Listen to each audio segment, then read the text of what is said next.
비중이 그다지 높진 않을 수도 있거든요. 근데 여기는 산업안전보건법의 내용이기 때문에 시험에 출제되었다면 대략 5점 가까운 점수가 주어지는 부분이다 보시면 되죠. 그래서 반드시 암기를 하셔야 됩니다. 네, 보시다시피요. 위험물의 종류가 1번에서부터 마지막 7번까지 있습니다. 그 안에 종류도 적지 않죠. 그래서 산업안전 시험이 어려운 이유가 여기에 있죠. 여기서 시험 낼 테니까 다 외워라. 사실 이것도 쉽지가 않거든요. 그래서 가급적이면 함께 정리를 해서 한번 암기하도록 할게요. 일단 지금 당장에 암기가 안 된다면 자꾸 반복적으로 실기까지 가서는 거의 완벽하다시피 암기가 어느 정도는 되어 있어야 되는 부분이고요. 첫 번째 굵직한 것부터 살펴볼게요. 위험물의 종류입니다. 한 번은요, 시험에 항상 위험물의 종류를 예를 들어 폭발성 물질의 종류를 적어라, 찾아라 이렇게 출제가 되었어요. 근데 한 번은 시험에 산업안전보건법상의 위험물의 종류를 7가지 있죠. 5가지 적으시오. 많은 수험생들이 문제를 못 맞췄어요. 그래서 항상 기출에 나오는 유형만 보셔서는 안 되죠. 이미 이건 이제 기출에 나와 있지만요. 그렇다면 산업안전보건법에 속하는 위험물의 굵직한 종류부터 7가지 한번 정리할게요. 첫 번째, 위험하다는 건 자, 어떤 사고가 가장 위험해요? 사고 중에 가장 위험한 건 첫 번째 폭발이죠. 왜냐하면 피해가 크죠. 그죠? 그 다음 뭘까요? 화재입니다. 자, 그죠? 재산상, 인명상의 피해가 가장 큰 거 2가지죠. 그래서 위험물의 종류 7가지 중에서요. 첫 번째 폭발하는 것부터 적어볼게요. 1번에 있죠. 그죠? 자, 폭발성 물질 및 유기과산화물. 예전에는 폭발성 물질이었는데요. 이제는 얼마 전에 법이 바뀌면서 물질하고요. 유기과산화물 이렇게 그죠? 자, 이건 폭발하는 거잖아요.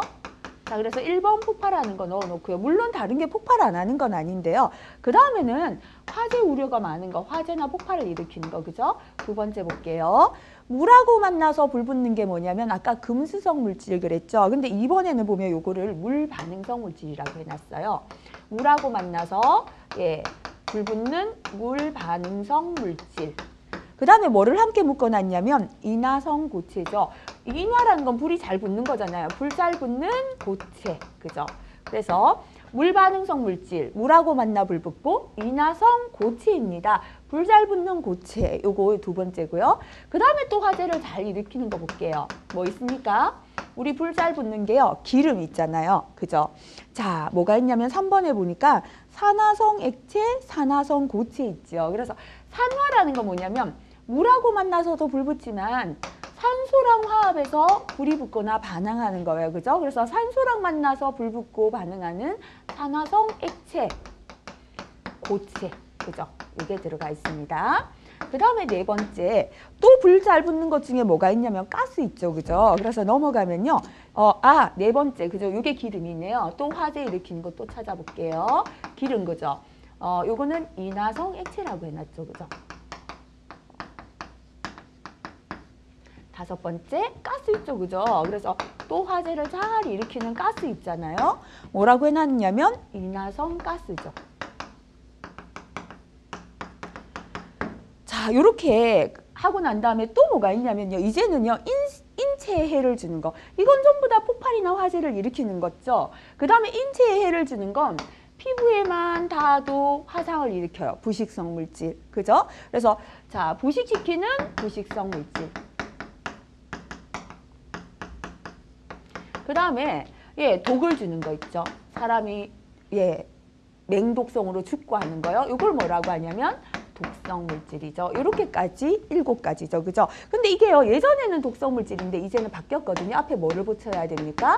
급성 독성 물질. 이런 거 주의하셔야죠. 그죠? 그래서 이런 거는 다 해놓고요. 그냥 독성 하시면 안 되고 이제 급성 독성 물질 이렇게 해주셔야 돼요. 그래서 요 7가지부터 머리에 다시 한번 넣을게요. 첫 번째 위험물의 종류에 가장 피해 큰 거 폭발이다. 그죠? 폭발성 물질 및 유기과산화물입니다. 그 다음에는 불이 잘 붙는 거 해볼게요. 물하고 만나서 불 붙는 물반응성 물질. 그 다음에 인화성 고체, 불 잘 붙는 고체고요. 산소랑 만나서 불 붙고 반응하는 산화성 액체 및 고체 들어가 있죠. 그 다음에 불 잘 붙는 기름이죠. 그죠? 인화성 액체입니다. 불 잘 붙는 가스죠. 인화성 가스입니다. 그 다음에 인체에 해를 주는 거예요. 이 두 가지는요. 그죠? 그래서 인체에 닿았을 때 피부에 화상을 입히고 하는 부식성 물질. 그 다음에 인체에 독을 주는 독성이 아니라 급성 독성 물질. 이렇게 7가지 기억을 하시고요. 자, 그 다음에 예로 들어가 볼게요. 폭발성 물질 및 유기과산화물의 종류입니다. 요거는 자꾸 보시고 암기를 하시는 게 방법이죠. 그죠? 첫 번째는 질산에스테르. 그 다음에 니트로화합물, 니트로소화합물, 니트로소 묶으시고요. 아조화합물, 디아조화합물. 그래서 아조, 디아조고요. 하이드라진 유도체하고 유기과산화물 들어가 있어요. 그래서 제가 요거를 좀 외우려고 암기법을 적어놨는데요. 폭발하는 질산에, 산 이름이 질산이에요. 그러니까 폭발하는 할 때는 폭발성 물질이죠. 질산에 할 때는 질산 에스테르입니다. 니테아조, 다시 말하면 저기 폭발하는 산에 너를 태워줄까 이 뜻이에요. 그래서 니테아조는 뭐냐면 니트로화합물, 니트로소화합물, 아조, 디아조 이렇게 묶어버렸습니다. 하드라유, 우리 충청도 중에 하드라유 이렇게 그죠? 그러니까 사투리로 표현했는데요. 하드라유는 하이드라진 유도체하고 유기과산화물이에요. 그래서 암기하는 방법이 폭발하는 질산에 니 태워줘 하더라유 이렇게 암기하시기 바라고요. 자, 그 다음에 이제 두 번째 넘어가서 물 반응성 물질과 인화성 고체입니다. 물 반응성 물질은 앞에서 금수성이다라고 했죠. 그래서 물 반응성 물질부터 정리할게요. 나 칼 안 물리. 그죠? 이렇게 암기하세요. 내가 입에 칼을 물면 입을 다치겠죠. 그래서 나는 칼을 안 물 거야 라는 뜻이거든요. 그래서 나는 나트륨이죠. 칼은 칼슘, 칼륨. 그죠? 안 물리할 때 안은요 알인데요. 알킬 알루미늄, 알킬 리튬 들어가고요. 그 다음에 물 할 때는 물 반응성 물질, 리는 리튬. 그죠? 그래서 나 칼 안 물 거야 이렇게 암기하시고요. 그 다음에 나머지가 이제 인화성 고체입니다. 암기법은 인화성 황인이 제일 겁나 이렇게 외우세요. 우리 황과 인은 성냥 만드는 원료죠. 그래서 이게 불이 잘 붙기 때문에 제일 겁난다. 그죠? 그래서 인화성 황인이 제일 겁나인데요. 인화성은 인화성 물질이 인화성 고체이고요. 황인은 황하고 인이 들어간 거 다 묶을게요. 황인, 노란색 인입니다. 황화인. 황화인은 황하고 인이 화학 결합을 한 것이고요. 정리는 붉은색 인을 뜻해요. 그래서 황인 안에는 황인, 황화인, 정린 이렇게 묶으시고요. 제일 겁날 때 젤은 셀이거든요. 셀룰로이드류고요. 겁날 때 겁이 아니라 금이죠. 그죠? 금속 분말. 나는 마입니다. 마그네슘. 그래서 인화성 황인이 셀금마 이렇게 되는데 발음을 그냥 제가 제일 겁나 이렇게 외우라고 적었거든요. 자꾸 보시면서 암기하시고요. 근데 여기서는 조건 볼게요. 자에 보면 금속 분말에서 마그네슘 분말은 제외한다 해놨죠. 그죠? 왜냐하면 아예 마그네슘 분말이 있기 때문이고요. 차의 알칼리 금속에서 리튬, 칼륨, 나트륨 제외한다. 왜냐하면 각각 들어있죠.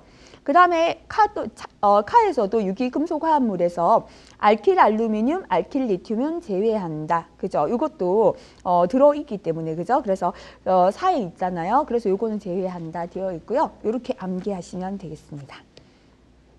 자, 그 다음에 3번에 산소랑 화합해서 불나고 반응을 하는 산화성 액체, 산화성 고체를 외워볼게요. 외우는 방법은 염소를 보러요. 염소 있죠? 염소를 보러 가는데 뭐부터 했냐면 요가부터 하고 가는 겁니다. 염소를 보러 요가를 하고 산 이름이 질산이에요. 나는 질산에 가는 중이다. 이렇게 암기하세요. 염소 보러 요가하고 질산 가는 중. 그죠? 그래서 염소는 뭐냐면 염소산입니다. 보러 할 때는 불옴산이고요. 요가하고 그랬죠? 요가는요. 요는 요드산. 과는 과산화수소, 무기과산화물, 과망간산 요까지 들어가 있습니다. 하고 질산 가는 중 할 때 질산 들어가 있죠. 그죠? 그 다음에 중 할 때 중크롬산 들어가 있죠. 그래서 염소산에는요. 염소산 하나가 아니라 볼게요. 차염소산, 아염소산, 염소산, 과염소산. 염소산을 기준으로 산소가 하나 적으면 아염소산, 한 개 더 적으면 차염소산. 염소산보다 하나 산소가 많은 게 과염소산이거든요. 그래서 염소산은 대표적으로 이거 다 포함되었다 이렇게 보시면 돼요. 그 다음에 브롬산, 요오드산, 과산화수소나 무기과산화물, 질산, 그 다음에 과망간산, 중크롬산 및 그 염류가 해당되겠습니다. 자, 넘어가서 인화성 액체인데요. 사실은 실기 기출에 보면 인화성 액체 부분에서 시험에 나온 거는 필기고 실기고 거의 없죠. 근데 언젠가 나올 거다 예상은 하고 있어요. 근데 얼마 전에 한번 출제가 되었었고요. 그래서 이제는 이 부분까지도, 왜냐면 워낙 이제 시험이 나오다 보니까 기출에 나왔던 거를 그대로 내면 다 맞추죠. 그래서 공단은 피해갑니다. 어떤 걸 내야 학생들이 점수를 좀 이룰 수 있을까, 그죠? 그래서 이렇게 출제가 잘 안 된 부분까지도 별표 3개짜리는 반드시 암기하셔야 돼요. 자, 인화성 액체는 첫 번째 볼게요. 간은 에틸에테르, 가솔린, 아세트알데히드, 산화프로필렌, 그 밖에 인화점이 줄쳐보면요. 불 붙는 인화점이 섭씨 23도 미만, 촉이 끓는 점은 섭씨 35도 이하, 그죠? 그러니까 인화점이라는 건 점화원이 있을 때, 불씨가 있을 때 불 붙는 게 23도 미만이고요.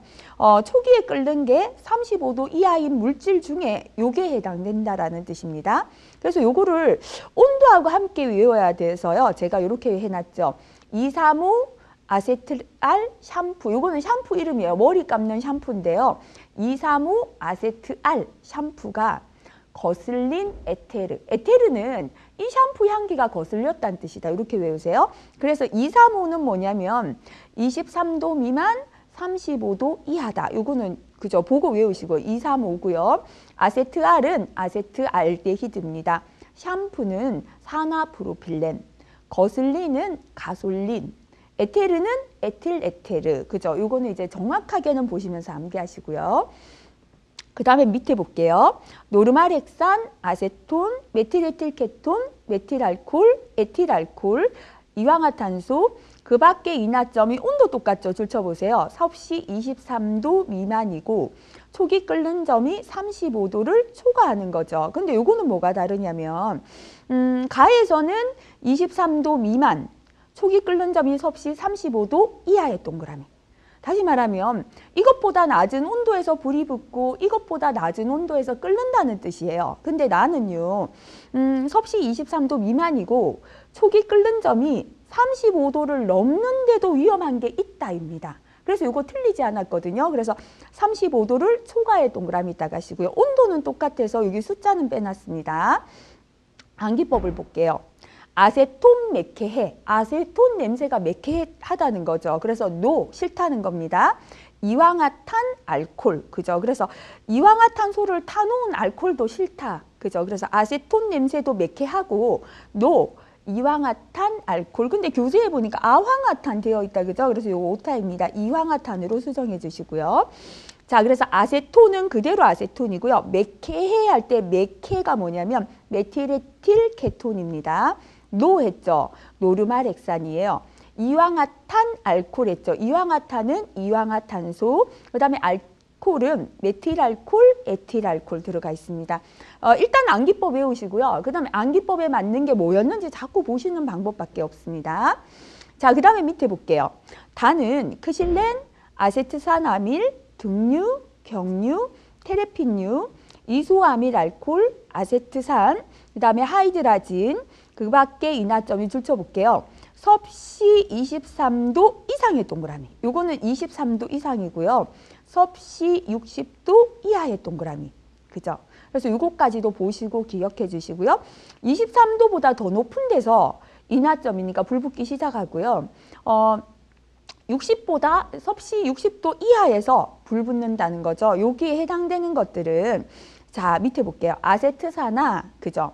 텔레비전 켜실 땐 했어요. 아세트산한테 말합니다. 텔레비전 켤 땐 2360 등이 있어요. 2등, 2360 이렇게 등을 먼저 켜고 그 다음에 텔레비전을 켜라는 뜻이거든요. 그래서 아세트산화 텔레비전 켜실 땐 2360 등을 경유하이소, 경유해서 텔레비전 켜라. 이렇게 외워볼게요.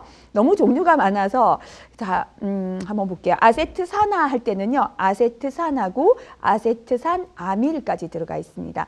텔레비전 그랬죠. 그죠? 이거는 테레핀유입니다. 켜실 땐 그랬죠. 크실렌이에요. 2360은 뭐냐면 아까 온도입니다. 23도 이상, 60도 이하를 뜻하고요. 등을 그랬죠. 등유. 경유, 하이소 할 때 경유.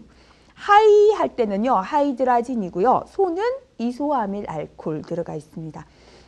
자, 이 부분을 왜 철저하게 외우셔야 되냐면요. 시험에 나올 때 차라리 인화성 액체에 해당하는 걸 5가지 적으시오. 쉬운 겁니다. 그렇다면 내가 암기하기 쉬운 거 5가지만 적으시면 돼요. 근데 최근에 가장 어렵게 나오는 건 다 섞어두죠. 그 중에서 다음 인화성 액체 중 섭씨 23도 미만, 초기 끓는 점이 35도 이하인 인화성 액체를 고르시오. 이렇게 출제가 됩니다. 그걸 대비해서 나와 있는 종류를 전부 다 암기하셔야 되죠. 그렇다면 인화성 액체만 섞어 놓는 게 아니고요. 7번까지 있는 위험물의 종류를 전부 다 섞어 놓고 그중에 폭발성 물질을 고르고 인화성 액체를 몇 개 고르고 급성 독성 물질을 몇 개 골라라. 이게 가장 어려운 시험이죠. 그때를 대비해서 실기까지 반드시 정확한 암기가 필요합니다. 공부를 하실 때요. 자주 나오는 몇 개만 외우는 거나 안 외우는 거나 결국 같은 결과다 보셔야 돼요. 왜냐하면 외워놨는데 내가 모르는 게 나왔을 때 실기는 점수를 1점도 받지 못합니다. 그래서 교재에서 별표가 3개 있는 건 반드시 확실하게 암기를 하셔야 된다 보시면 됩니다. 자, 그 다음에 5번째 인화성 가스 넘어갈게요. 앞에서 우리가 전기에서 배웠죠. 일단 폭발하는 폭발 3등급 볼게요. 가장 폭발 잘하는 거, 그죠? 수소, 아세틸렌 있죠. 그 다음에 폭발 2등급은 에틸렌 석탄가스였는데요. 석탄가스 빠지고 에틸렌입니다. 그 다음에 폭발 1등급은 메에프로브, 가장 덜 위험해서 슈퍼마켓에서도 팔고 있는 가스다 그랬죠. 메에프로브, 그죠? 메탄, 에탄, 프로판, 부탄이죠. 요거까지가 인화성 가스입니다. 그래서 보면 1번에 수소, 아세틸렌, 에틸렌, 메탄, 에탄, 프로판, 부탄이고요. R을 한번 읽어볼게요. 인화 한계 농도의 최저 한도가 줄쳐볼게요. 자, 최저 한도는 13% 이하의 동그라미. 최고 한도와 최저 한도의 차가 12% 이상의 동그라미. 그리고 표준 압력에서 20도씨의 동그라미 할게요. 표준 압력은 1기압을 뜻하고요. 20도씨에서 가스 상태 줄치시면 됩니다. 인화 한계 농도의 최저 한도가 뭐냐면 공기 100% 중에 이 가스가 13% 이하로 포함됐는데, 다시 말하면 낮은 농도에서도 불붙기 시작하고 폭발하기 시작한다는 거예요.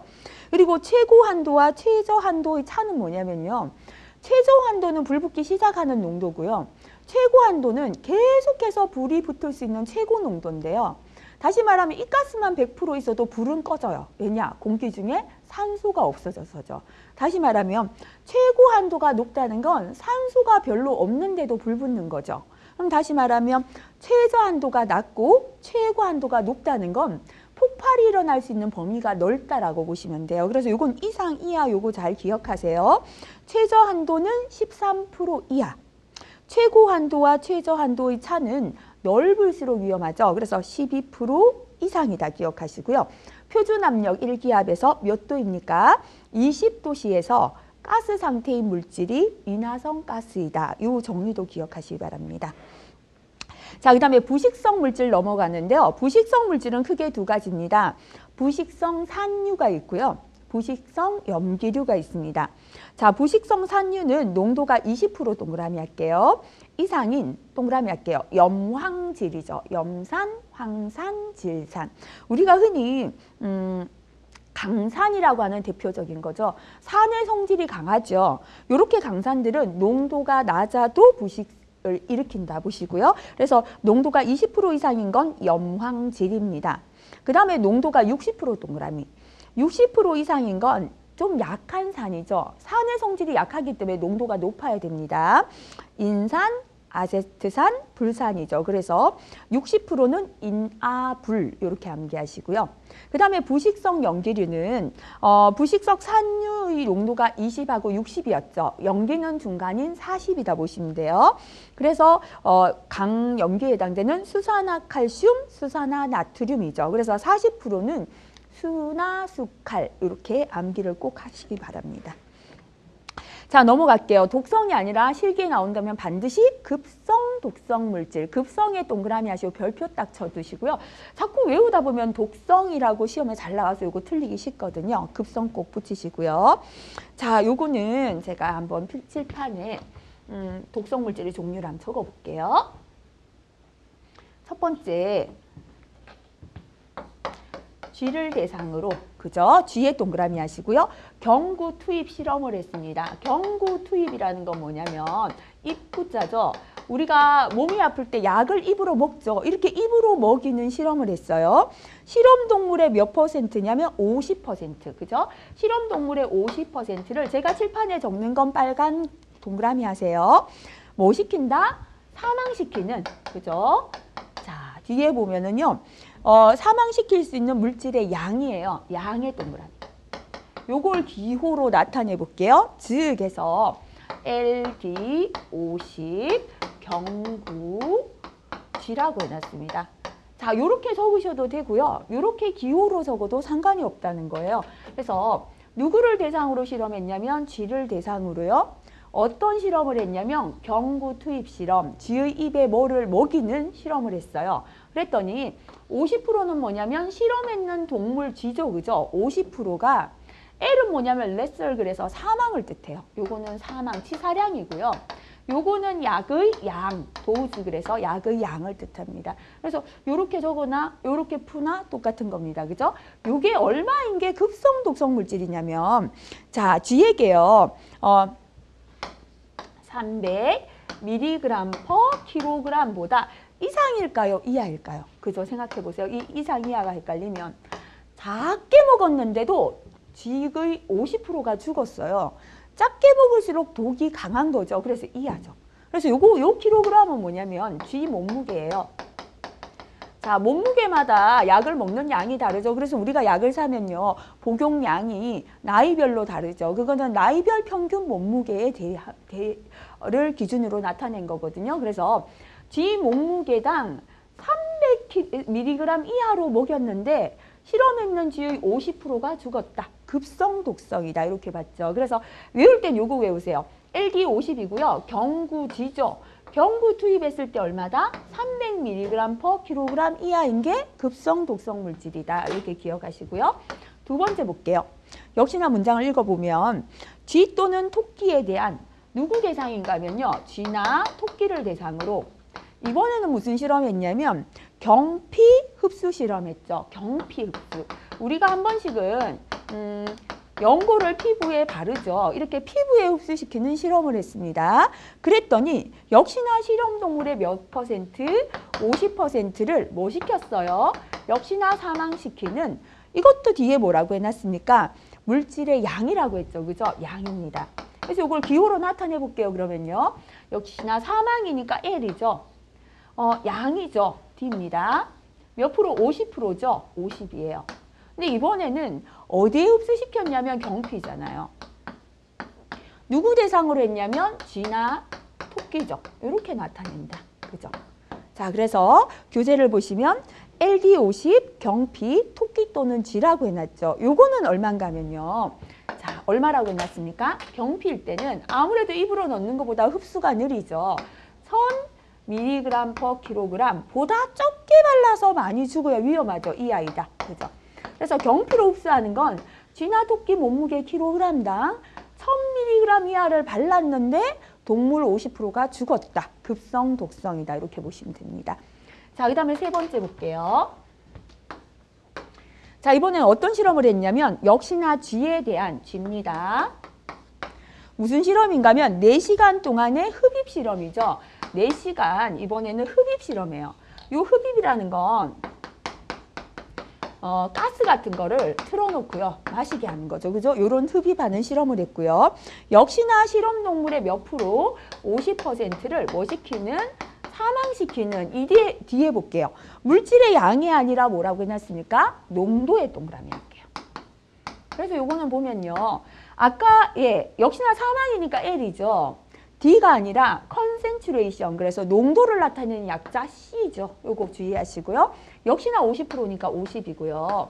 자, 누구 대상으로? 쥐를 대상으로 했고요. 무슨 실험했다? 4시간 흡입 실험했다. 요거 뭐 괄호 안에 거 순서는 이렇게 저렇게 적어도 상관없겠습니다. 그죠? 자, 그런데 요게요. 이제 예전에는 한 가지였는데 이제 나눠졌거든요. 자, LC50, G 4시간 흡입인데요. 이게 가스일 때는 얼마입니까? 2500 ppm 이하. 가스는 2500 ppm이죠. 가스 농도. 그죠? 이것보다 낮아야 되니까 이하. 그죠? 그 다음에 증기 있죠. 그죠? 증기일 때는 얼마입니까? 그죠? 10mg per litr죠. 그죠? 그래서 이게 증기일 때는 10mg per liter 이하. 이것도 미리그램 퍼 리터도 역시나 농도를 나타내는 단위가 되고요. 근데 이제 이게 분진이나 미스트일 때는 얼마입니까? 1이 됩니다. 그죠? 분진, 미스트는 1mg per 리터 이하인 물질. 이렇게 세 가지를 각각 따로 암기해 주셔야 되죠. 그래서 암기법 다시 한번 볼게요. 숫자만 기억하겠습니다. 경구는 300, 단위는 mg per kg, 그죠? 경피도 1000mg per kg, 가스는 2500 ppm, 증기는 10mg per liter, 분진 미스트는 1mg per liter 이하인 물질, 그죠? 그래서 이거는 반드시 암기해 주시기 바랍니다. 자, 넘어갈게요. 가장 중요한 한 부분 해결되었다 보시면 됩니다. 요 정도만이라도 암기를 하신다면 화학에서 한 절반 가까이, 그죠? 실기를 대비한 준비가 되었다 보시면 될 만큼 비중이 높고요. 넘어가서 노출 기준입니다. 일단 노출 기준이 뭔지 정리부터 한번 읽어볼게요. 노출 기준이라면 근로자가 유해인자에 노출되는 경우에 노출 기준 이하 수준에서는 거의 모든 근로자에게 건강상 나쁜 영향을 미치지 아니하는 기준. 나라마다 기준이 있죠. 요 농도보다 낮은 데서는 일을 해도 건강에 영향이 없을 것입니다. 라고 정해둔 게 노출 기준이 되죠. 자, 그럼 요것도 별표 2개죠. 아까 거보단 아니지만 우리나라 노출 기준 역시나 중요하겠죠. 첫 번째는 이제 흔히 약자로 TWA 농도라고 하는데요. 요거는 시간 가중한다는 건 다 더해요. 그래서 평균을 내는 농도다. 1시간 동안 노출될 수 있는 농도가 아니고요. 하루 8시간 근무하잖아요. 8시간 근무하는 걸 다 더해서 평균적으로 노출해도 되는 농도를 나타낸 게 TWA 농도다 보시면 됩니다. 그래서 일 몇 시간이죠? 8시간. 그죠? 작업하는 동안에요. 반복 노출되더라도 건강장애를 일으킨다, 안 일으킨다. 그죠? 안 일으키는 물질이에요. 그래서 이거는 8시간 하루 작업시간 기준 노출해도 위험하지 않은 농도다 보시면 됩니다. 자, 그리고 뭐 계산한 건 넘어갈게요. 두 번째는 단시간 노출 기준, STL 농도라고 합니다.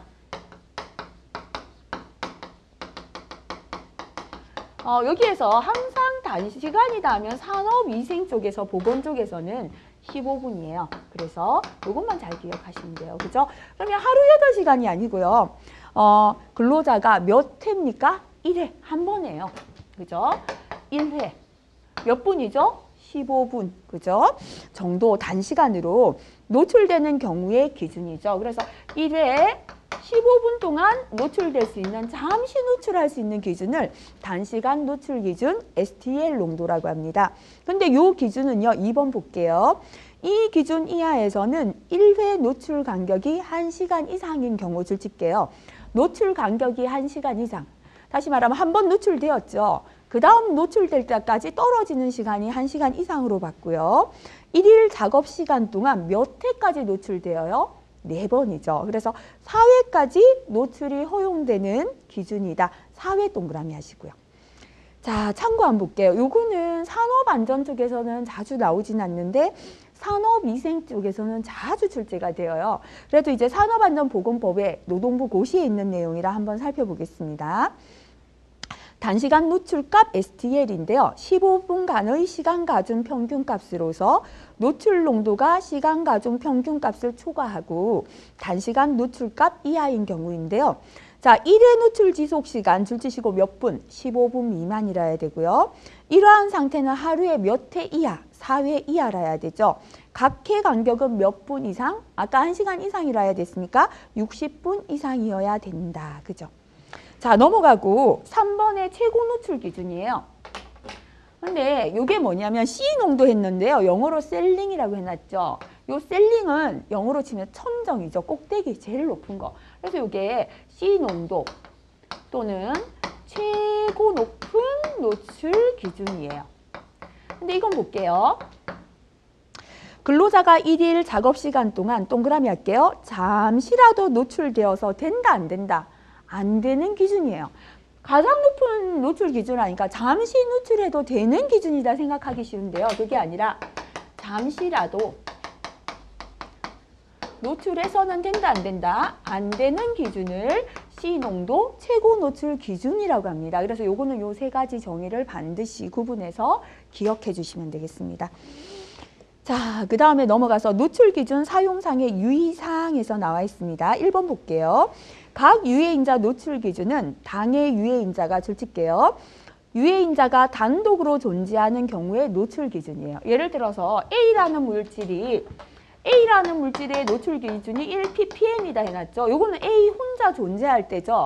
A하고 B가 섞였을 때 노출 기준은 이게 아니라 달라진다는 걸 뜻합니다. 그래서 단독이다 동그라미 하시고요. 자, 2종 또는 그 이상의 유해인자가 혼재하는 경우에는 혼합해서 존재하죠. 이럴 때는 각 유해인자의 상가작용은 뭐 아니냐면요. 위험이 더해지는 작용이에요. 요거 위험에다 요게 더해지는 작용을 뜻합니다. 어떤 영향을 주는 걸 뜻해요. 유해성이 증가할 수 있으므로 다음 식에 의하여 산출하는 노출 기준을 사용합니다. 노출 기준은 산출하는 수치가 줄을 칠게요. 노출 기준은 1을 초과하지 않는 것으로 한다. 자, 1이 뭐냐면 딱 기준이에요. 1이 넘어버리면 기준을 초과했다 보시면 되죠. 그래서 이것도 줄쳐놓고 기억하시고요. 자, 그래서 요거는 뭐 실기까지는 잘 안 나오는데 필기에 한 번씩 출제되니까 제가 가볍게 설명드리고 지나갈게요.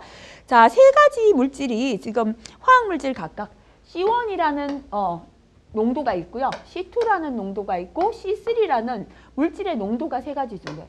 A, B, C 화학물질 세 가지가 더해서 존재하는데 각각의 농도가 있어요. 더해졌다기보다 내가 지금 세 가지 화학물질을 취급해요. 이건 각각 물질의 허용 기준이죠. 노출 기준.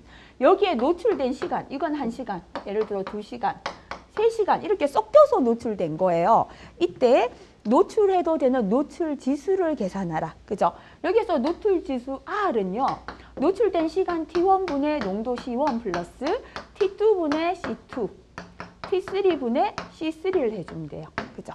자, 그 다음에 그렇다면 혼합된 노출물의 TWA입니다. 요거 하나의 노출 기준은 요거죠. 요거 하나는 요거고요. 요거 하나는 요건데 세 개가 섞였을 때 이거 노출 기준 얼마냐? 요거죠. 그죠?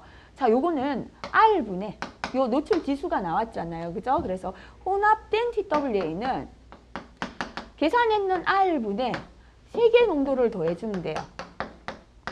이렇게 계산한다 보시면 되고요. 그 다음에 세 번째 액체 혼합물의 동그라미 할게요. 자, 요 액체 혼합물은 이렇게 계산한다 보시면 돼요. 액체니까 이제 농도겠죠. 그래서 단위가 보면 미리그램 퍼 미터의 삼승 또는 미리그램 퍼 리터 이렇게 되는데 요건 이렇게 보세요. 자, 밑에 TLV분의 FA 해놨는데요. 다시 말하면 TLV 그죠? 기준이 있죠. 원분의 이물질의 퍼센트 원 TLV2분의 퍼센트 2 그죠? 이렇게 다 더해서 분의 1 하시면 됩니다. 일단 이런 게 있었다 정도만 기억하시고 지금 넘어가시고요. 기출에 나왔을 때 다시 한번 설명드리도록 하겠습니다. 그 다음에 요 밑에 건 스스로 한번 읽어보시고요. 시험에 잘 출제가 안 되는 내용이라 넘어갈게요. 그 다음에 동그라미 5번 부분 완전히 넘어갈게요. 어디로 가냐? 완전히 아니라 골로 갈게요. 한 장 더 넘기시면 괄호 4번에 유해물 취급상 안전조치 넘어가 보도록 할게요. 자, 유해물을 취급할 때 안전조치는요. 첫 번째, 유해물이 발생되지 않는다면 가장 좋죠. 그래서 첫 번째는 유해물 발생원의 봉쇄죠. 봉쇄의 동그라미. 발생되지 않게 막아버리죠. 두 번째는 3번을 먼저 할게요. 완전히 봉쇄를 못 시킨다면 좀 덮어버리고 작업자하고 떨어진다면 유해물질이 근로자에게 해를 덜 미치겠죠. 그래서 3번에 작업 공정 은폐 덮어버리거나 작업장 격리 뚝 떨어지게 한다는 거죠. 자, 이렇게 봉쇄도 못하고 은폐나 격리도 못하지요. 그러면 참고 하면 됩니까? 아니죠, 그죠? 뭐 해야 되냐면 변경해야 되죠. 위험하지 않은 공정으로 바꿔주는 거죠. 그래서 2번에 있죠, 그죠? 유해물의 위치나 작업 공정을 변경하는 겁니다.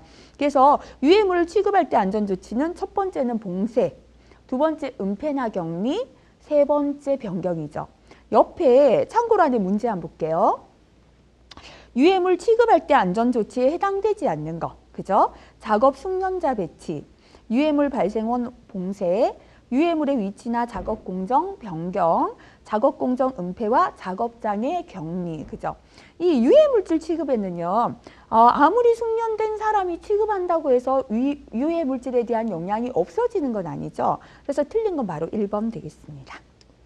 그 밑에 괄호 5번 한번 볼까요? 유해물질 중 입자상 물질의 구분이에요. 입자상 물질이라는 건 흔히 우리가 어떤 먼지 같은 입자를 뜻하는데요. 요거를 크기별로 구분하면 첫 번째 퓨움이 있죠. 이 퓨움은 금속의 증기가, 금속의 동그라미 할게요. 증기가 공기 중에서 응고돼요. 다시 말하면 용접을 해요. 그럼 우리 눈에 보이지 않지만 용접 퓨움이라고 하죠. 금속의 미세한 증기가 날아오는 거예요.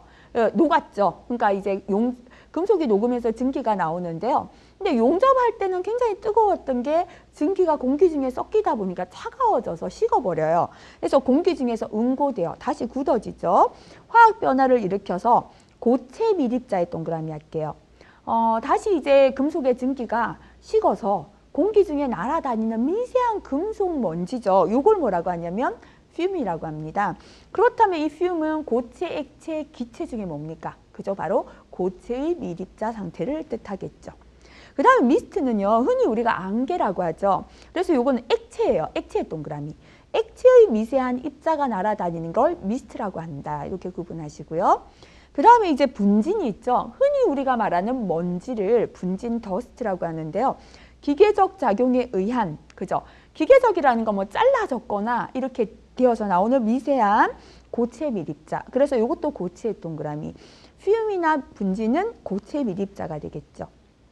그 다음에 스모그는 우리가 뭐죠? 이게 교통이 복잡한 도시에 스모그가 끼었다 하죠. 유기물의 불완전 연소에 의해 생긴 밀입자, 불완전 연소줄 칠게요. 우리가 이제 자동차에서 매연이 나올 때 스모그 발생되잖아요. 이렇게 연료의 불완전한 연소 때문에 생기는 밀입자를 스모그라고 합니다.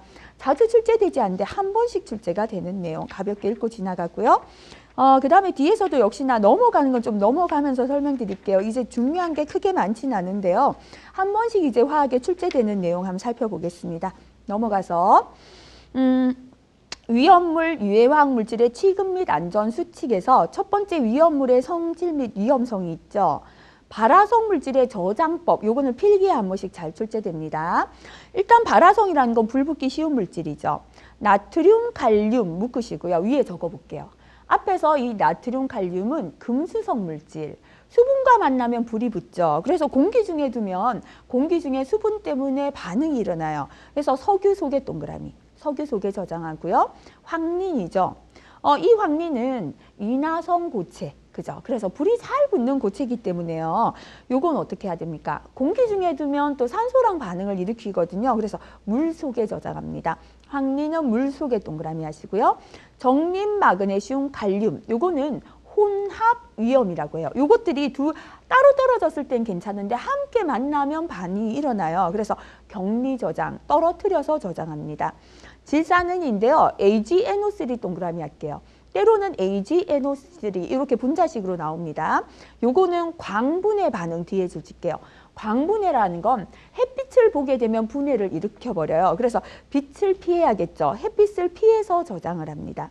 그 다음에 벤젠이죠. 요거는 산화성 물질과 격리 저장하고요. 탄화칼슘, CaC2, 흔히 우리가 카바이트라고 하는 건데요. 이게 금속의 칼슘이 들었죠, 그죠? 그래서 칼슘 탄화물인데요. 금수성 물질이죠. 수분과 만나면 격렬히 반응하기 때문에 이것도 건조한 곳에 보관하고요. 질산이죠. 통풍이 잘 되는 곳에 보관하고 물기와 접촉을 피하는 게 좋습니다. 요 중에 파란색 글자가 있는 부분 잘 암기하시고요. 그 다음에 2번에 니트로셀룰로스 또는 질화면이라고 합니다. 이 질화면은 앞에 줄게요. 건조하면 스스로 분해 폭발합니다. 다른 거랑 반응하지 않고 건조할 때는 분해 폭발을 하기 때문에 항상 습하게 보관하는데요. 흔히는 알코올의 동그라미, 알코올에 적셔서 보관합니다. 그 다음에 중독 증세 한번 볼게요. 수은 중독은 구내염, 혈뇨, 손떨림 증상을 일으켜요. 납은 신경근육계통 장애. 크롬이 비중격 천공인데 이 부분 한 번씩 필기에 나오는데요. 비가 코비자죠. 코뼈에 구멍이 뚫리는 증상이 일어나요. 이게 크롬 중독이고요. 벤젠은 이것도 줄쳐볼게요. 필기 잘 나오는데요. 조혈기관 장애죠. 흔히 백혈병이라고 합니다. 그래서 벤젠은 화학식이 C6H6 이렇게도 출제가 되고 있습니다. 기타 사항에서 넘어가 볼까요? N2O, 이거는 아산화질소인데요. 가연성 마취제 또는 웃음가스로 알려져 있는 거고요. 요거 줄게요. 자만병, 잠수병. 우리가 물속에 잠수했다가 급격하게 올라올 때 자만병, 잠수병이 오는데요. 요거 원인 물질은 질소 N2가 되겠습니다. 그 다음에 앞에서 금수성 물질은 했죠. 탄화칼슘, 금속나트륨, 금속칼륨, 금속리튬, 알킬알루미늄, 알킬리튬 이런 게 해당되겠습니다. 그 다음에 진동이 심한 사업장에는 레이노시병 이런 게 의심이 되고요. 그 다음에 인화칼슘은 공기 중에 있는 수분과 반응해서 유독성 가스인 포스핀을 만들어요. 그래서 인화칼슘 줄치시고요. 수분과 반응해서 포스핀, PH3를 만들어요. 필기에 한 번씩 나오고 있고요. 암모니아 가스는 네슬러시약의 갈색으로 변하고요. 포스캔가스 누설하는 시험지는 하리슨 시험지를 이용합니다. 이건 전부 다 필기에 출제되는 걸 모아놨습니다. 한번 읽고 지나가 주시고요. 넘어갈게요. 다음 페이지 넘기셔서 괄호 8번 가겠습니다. 폭발 또는 화재 등의 예방입니다. 인화성 물질의 증기나 가연성 가스, 가연성 분진, 동그라미 해볼게요. 증기, 가스, 분진. 이건 전부 다 인화성이나 가연성 줄지시고요. 불이 잘 붙는 증기나 가스나 분진이죠. 존재하여 폭발이나 화재가 발생할 우려가 있는 장소에서는 당해 증기, 가스, 분진에 의한 폭발 또는 화재를 예방하기 위하여 동그라미 하겠습니다. 통풍, 환기, 그죠? 가스나 증기나 분진은 농도가 높을 때만 폭발이 일어납니다. 뒤에서 배우는데요. 이 폭발 범위라고 하죠. 이것보다 농도가 낮다면, 다시 말하면 희석된다면 폭발은 일어나지 않죠. 그래서 폭발성 물질이 있더라도요. 환기나 통풍을 통해서 밖으로 빠져나가게 한다면 폭발을 막을 수 있죠. 그래서 통풍이나 환기를 하고요. 재진이라고 하는데 분진 제거죠. 그죠? 이렇게 세 가지가 실기가면 괄호하고 적으시오라고도 출제가 되니까요. 이건 기억해 주시고요. 자, 이번에 증기 또는 가스에 의한 폭발, 화재를 미리 감지할 수 있는 가스 검지, 경보 장치를 설치하는 것도 방법이 되겠습니다. 3번에 가연성 가스 취급할 때 주의사항입니다. 가스 종류 및 특징인데요. 첫 번째 액화가스. 액화라는 건 될 화자죠. 액체로 만들어 놓은 거예요.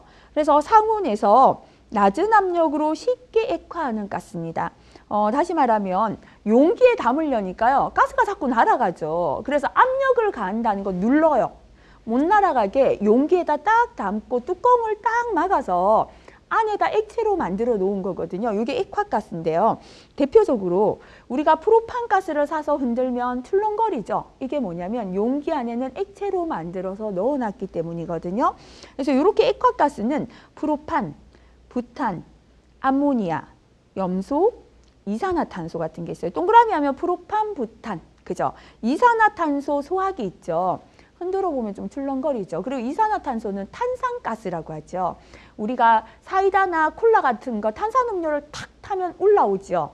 그 음료 안에 녹여놨거든요. 근데 뚜껑을 연다는 건 누르고 있던 압력이 약해지는 거예요. 압력이 약해지니까 다시 액체가 기체가 되어서 올라오는 거죠. 그죠? 그래서 프로판, 부탄, 이산화탄소 이런 게 액화가스다. 낮은 압력에서도 조금만 눌러도 액체로 변하니까 용기 안에 액체로 만들어 놨다. 이렇게 보시면 되고요. 압축가스입니다. 상온에서 압축하여도 아무리 압력을 가해서 눌러도 쉽게 액화되지 않는 가스. 자, 우리가 가스 중에요. 절대로 액화되면 안 되는 대표적인 게 뭘까요? 바로 공기죠. 공기가 예를 들어서 압력이 높은 데 가면 공기가 액체가 된다는 건 물이 액체가 되어 흘러가 버리고 공기가 존재하지 않는 거거든요. 그래서 압축가스의 예는 대부분 공기의 성분이다 보시면 됩니다. 그래서 아무리 압축을 해도 쉽게 액화되지 않는 게 압축가스고요. 대표적인 예가 그때 공기 있죠. 공기 중에 가장 많은 질소, 그 다음 산소, 그죠? 또는 수소나 일산화탄소 이런 게 예가 되겠습니다. 용해가스는 용해라는 건 녹였다는 뜻이죠. 액화하기 위해서 압력을 가하니까요. 분해해서 폭발하거나 이렇게 분해를 해요.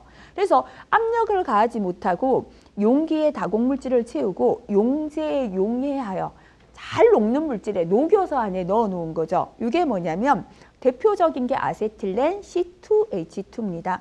이 아세틸렌은 폭발 3등급이죠. 조금만 압력을 가해도 스스로 분해해서 폭발해 버리거든요. 그래서 압력을 가하지 않고 녹여서 넣어 놓은 거죠. 그죠? 그래서 이렇게 가스 종류 3가지가 있다. 그리고 얘가 어떤 거다 정도 조금 구분해 주시면 되고요.